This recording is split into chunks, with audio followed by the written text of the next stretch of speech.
next time. Yeah, so Dark Souls 3. No more Dark Souls. This is the only Dark Souls that we got. It's over. All Dark Souls is done. This is the DLC, the Ring City. This was the last one of all the DLC we're getting. Ashes of Ariandel was before, and then that's it. I mean, we're not going to get any more. So, what do I think of this DLC? I found it really aggravating, and honestly, Dark Souls 3 was really fun. The base game was really fun. I've gone through it like 5-6 times. This has got to be the 6th time I fired up, through this game. I'm faking. I've completed it at least 4 times. So, Dark Souls 3 as a game is pretty fucking fun. However, I think both the DLCs feel like they did not live up to what we wanted. I've already talked about Ashes of Ariandel. Way too limited. It was a PvP focused DLC that had very little in the PvE side. It just was not very fulfilling. This one, there was a lot banking on this one. This one just had a lot of weight on its shoulders, and it did manage to deliver in parts. Like the bosses, I actually don't have any problems with the bosses, with the exception of the PvP fight, where an actual PvP fight begins. It's a covenant, and someone gets summoned into the thing. I didn't like that concept very much. So I played it offline, and I played the stock NPC invader that you deal with. Really cheesy. Just the defense of that. I mean, how do you make it interesting? You really can't. But that's still a fault. It's the fault of the game that you can't make an NPC invader really that engaging. So, it's still a fault. It's still a fault of the game. The DLC it hit pretty decently on all the other bosses. The dragon was great. Midir was really neat. The Demon Prince was fun. I really hated the 2 before the Demon Prince, but whatever. I mean, you can mostly get through that without too much of a big deal, but it's still just, why is it there? There's literally no point to it. The Demon Prince, however, was pretty cool to figure out and beat. Pretty cool for the Demon Prince. Really cool for the dragon. The dragon was cool. I liked the dragon. Having to learn to beat the dragon was really fun. Very Calamite sort of inspiration drawn on that dragon. Not quite as cool as Calamite, though. I mean, Calamite was much funner to kill. That one, and this Midir was not quite as engaging, but still cool. Still a really cool dragon, and an actual proper-looking dragon, which I was really feeling. And then the final boss, Gale. Gale was definitely the highlight. Gale steals the show as far as everything of the DLC.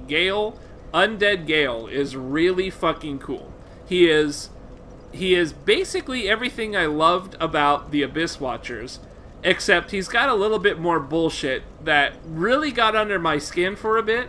But once I figured out that they were things that you can actually factor in, that you can actually adjust to, and especially when I figured out that having an aggressive mindset against him was ultra good.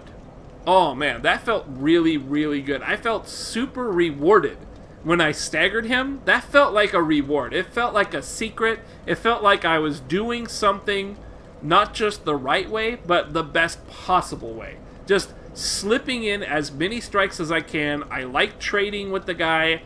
I would trade blows. Sometimes I would just hit him just to see if I can get that stagger, and sometimes I would. And it took a lot of hitting my head against the wall. But eventually I knocked him out and got it. I really like the bosses. Now, everything else about this DLC is pretty shitty. I hate pretty much everything else about it. The areas aren't that cool. All the monsters are... the ring knights are about the notable exception. Maybe the really big headless guys that you could do the drop attack and do a special kill on right on their empty heads. Those are cool enemies as well. And the ring knights are really fucking cool too. Just because they're knights, right? But I mean, they're nothing we haven't really dealt with before, of course, but they're still pretty cool enemies. Everything else was just kind of lame. And extremely, very displeasing is the fucking angels. The angels and the guys who summon the really tall giants that summon the archers. I hated that segment, and I keep thinking about how much I hated it, and I hated it because it feels like a set piece. It feels like a one-shot. It feels like a thing where you're not really learning how to kill something. You're just kind of getting past the segment. So it's cool the first time you do it, but those are the worst things to have in a Dark Souls game, because they are just one and dones. You don't get better at them. You don't do them any better. You just, once you know the way to do it, it's over, and then you just do it that way. And it's totally uninteresting trying to go back and doing it again and again and again and again. It's just complete drudgery. And the angel killing you 100 times over because you don't know where to go is just stupid. It's absolutely stupid. And they make them ridiculously difficult to not die to while you're trying to explore for the first time. Now that I know exactly where to go with those angels, they're absolutely not a factor, because now I know how to shut them down. I know where to go. But the fun of exploration was completely shut down because of those guys, and it didn't add any sense of like danger or emergency. It just was a pain in the ass that was entirely unfun. A lot of bosses also had one-shot lasers, which is kind of a knock against them. One-shot lasers with like that dragon and stuff, kind of lame. But you know, I managed to get through it again because, I mean, it was just a boss. I mean, it was just a boss. Really, I don't want to be a drag on the bosses. I actually ultimately like the boss enough. You know, all of them except the PvP boss. I don't even count it as one. And the Demon Prince, the first two, that was just dumb. I mean, it's just dumb having those first two demons in there, but whatever. They did it, and it's stupid, but whatever. I don't want to really bring down the Demon Prince, because I had fun with the Demon Prince. I thought he was pretty cool. And he looked cool, too. It's just everything else. It's just literally everything else. And the weapons and the armors are pretty decent stuff, but man, just in general, the biggest letdown of this DLC is that it just was not robust. This is not robust. It definitely feels like a one-direction thing. I don't get like a sense of an open world or anything like that, like an exploration type of sense of thing. Definitely a point A to point B to point C. No variation. That's really it. Part of what's fun about replaying Dark Souls is that there are variations in how you play it, and different ways to go, and different things to encounter, and different orders in which you kill bosses. Dark Souls 3 suffers from being very linear, in that there's really not much you can do in terms of when and where you kill the bosses. You just gotta go and kill the boss in a particular order. I think maybe there's like a second direction every once in a while that are optional bosses, and that's really it. And that's fine, but it doesn't really... I mean, it's not quite like how Dark Souls 1 did it, which I think is what really I sort of just want everything to go back to. Because that one, you can really go for whatever boss you wanted to go for. You had a lot more options.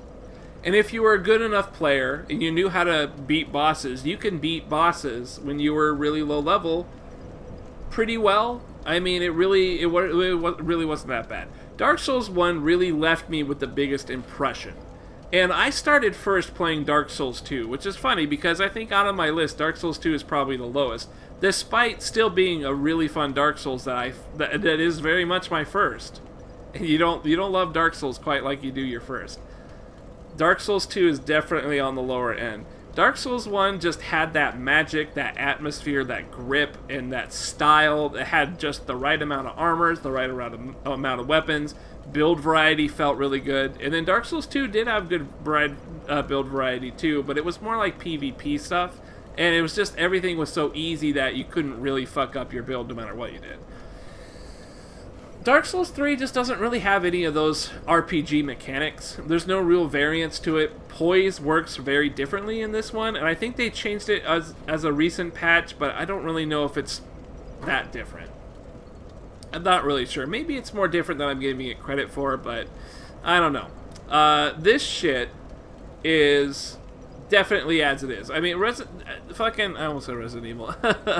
Dark Souls 3 is definitely a decent, good Dark Souls entry. But in terms of like how exciting it is, how interesting it is, how much I enjoy it, I mean, it's cool, but end of the day, Dark Souls 1 beats it out.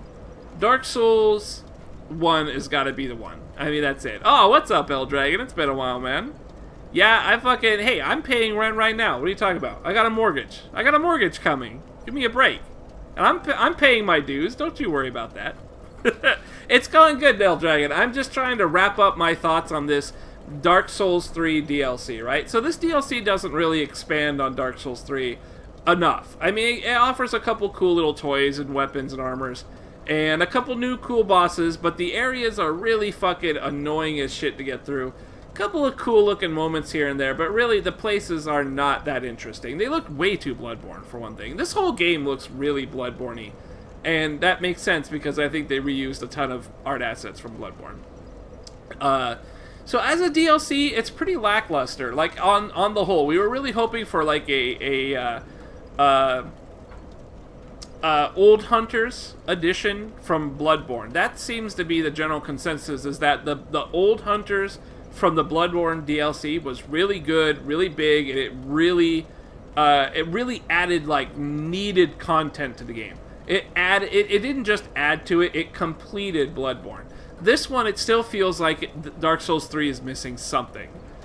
And both DLCs fail to really address that lack of whatever. I want to say content. I feel like there's just not much variety in the content, is how I feel about it.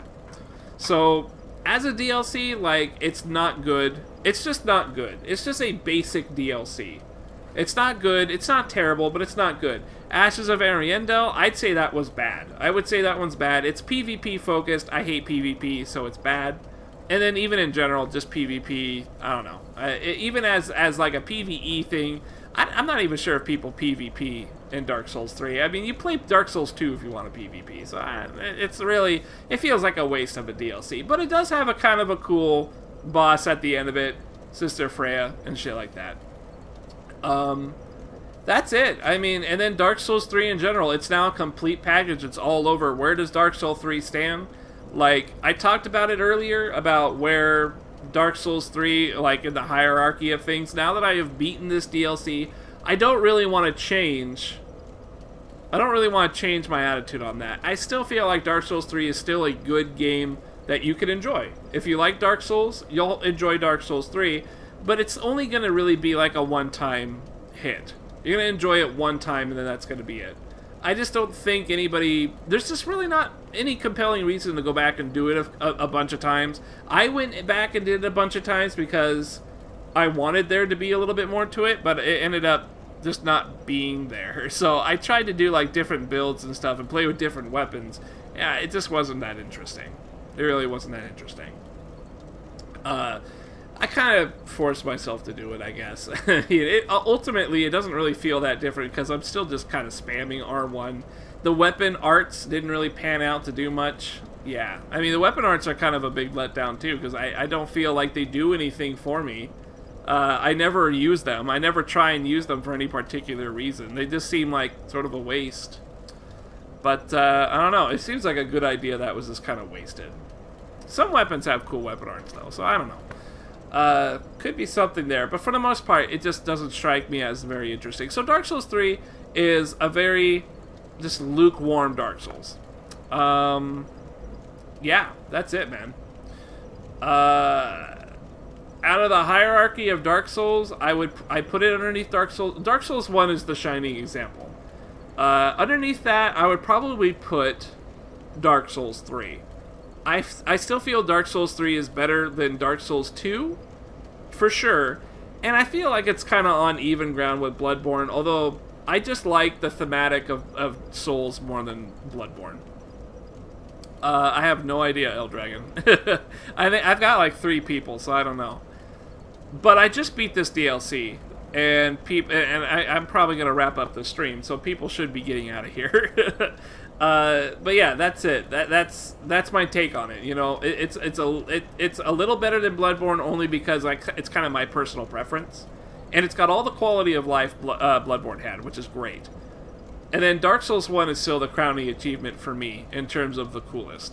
This DLC really leaves a bad taste in my mouth in terms of the areas, but boy, that boss fight just about brought this thing back up to par. So I feel like we're all right. I'm leaving this DLC feeling a lot of hate for the area, but a lot of okayness with the bosses. So I'm not too upset about it. But boy, I was really hoping to feel super good about this. I was really hoping this would be like the second coming of Jesus, not the first one, but the second guy. You know, I wanted him to come back here. So that's my take. Game is beaten. It's over. Everything's done.